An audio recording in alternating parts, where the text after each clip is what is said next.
శ్రీ గురుభ్యో నమః.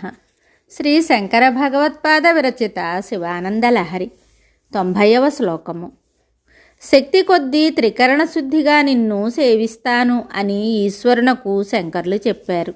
వచసాచరితం వదామి శంభో రహముద్యోగ విధాసుతే ప్రసక్తః మనసా కృతిమీశ్వరస్య సేవే శిరసా చైవ సదా శివం నమామి.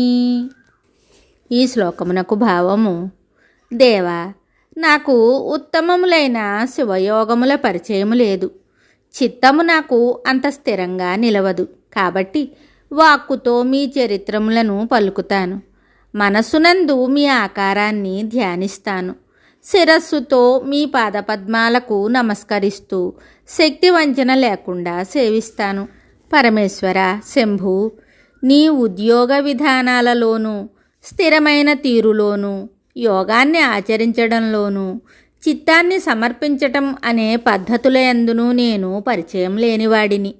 గొప్పదైన యోగ ప్రావీణ్యం సాధించి నా చిత్తాన్ని నీ వద్ద కట్టిపడవేయలేని అసమర్థుణ్ణి.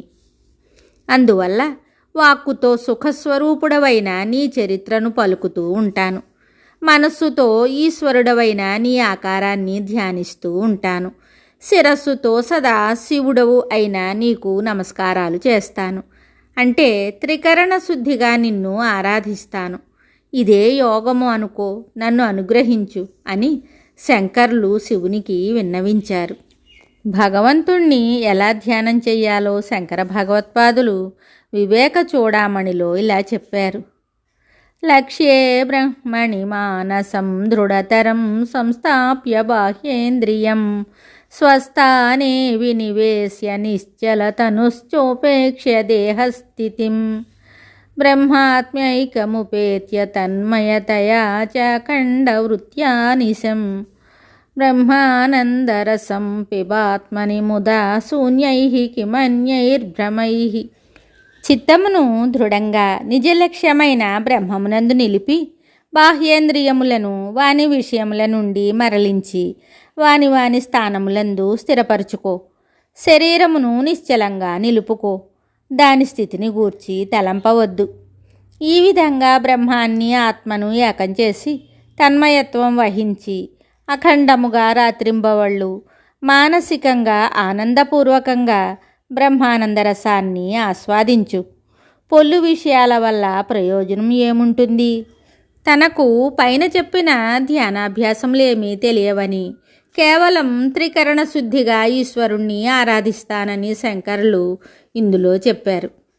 శంకర్లు అష్టాంగ విధులు తనకు ఏవీ తెలియవని త్రికరణ శుద్ధిగా మాత్రం పూజిస్తానని చెప్పారు. ఈ స్తోత్రము మన వంటి వారి కోసం శంకర్లు వ్రాశారు. వారికి తెలియని అష్టాంగ యోగములు లేనేలేవు. వారు కేవలము శంకర భగవానుని అవతారము కదా. మనం భగవంతుని ముందు నిలిచి అహంకారము విడిచి భగవంతుని ఇలా స్తోత్రం చేయాలని మనకు ఈ శ్లోకము ద్వారా వారు సూచించారు. యోగాది విధులు తెలియకపోయినా ఈ శ్లోకంలో చెప్పిన రీతిగా శివుణ్ణి సేవించాలని మనకు ఈ రీతిగా తెలియపరిచారు. ఈశ్వర, నీ హోదాకు తగిన విధంగా నడుచుకోవటం నాకు ఏమాత్రం తెలియదు. అంత మాత్రం చేత నేను అవివేకిని అనుకోవద్దు. నీ మీద నాకు ప్రేమ ఉంది. నాకు చేతనైన విధంగా నీకు సేవ చేస్తాను. నా వాక్కు ద్వారా నీ చరిత్రాన్ని గానం చేస్తాను. నీ కథామృతాన్ని గుణగణాలను స్తుతిస్తాను. మనస్సు ద్వారా నీ దివ్యమంగళ విగ్రహాన్ని ధ్యానిస్తాను. శిరస్సు ద్వారా నీ పాదములకు నమస్కరిస్తాను. ఈ విధంగా నా మనోవాక్కాయముల ద్వారా యథాశక్తిగా నిన్ను సేవిస్తానని తెలిపారు. దీనినే శ్రీనాథ మహాకవి భీమేశ్వర పురాణంలో ఇలా చెప్పారు.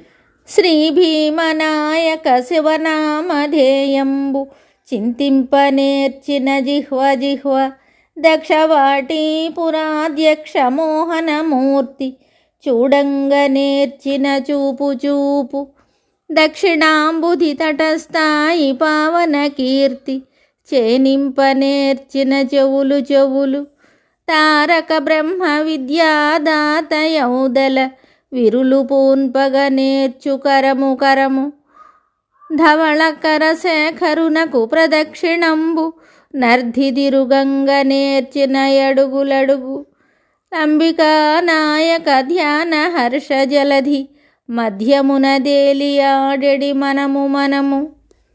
ప్రహ్లాదుడు కూడా ఇలాగే శ్రీనాథు వర్ణించు జిహ్వ జిహ్వ మధువైరిద విలిన మనము మనము శేషసాయికి మ్రొక్కు శిరము శిరము అన్నాడు.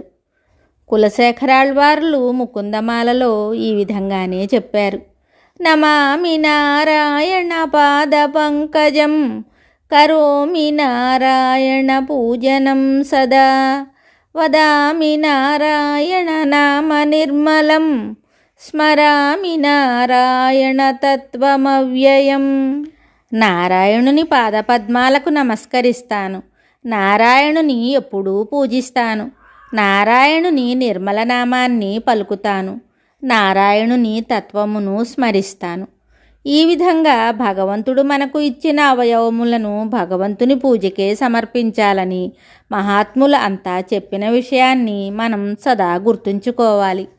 మరి ఒక శ్లోకంతో మళ్ళీ కలుద్దాం. శుభం.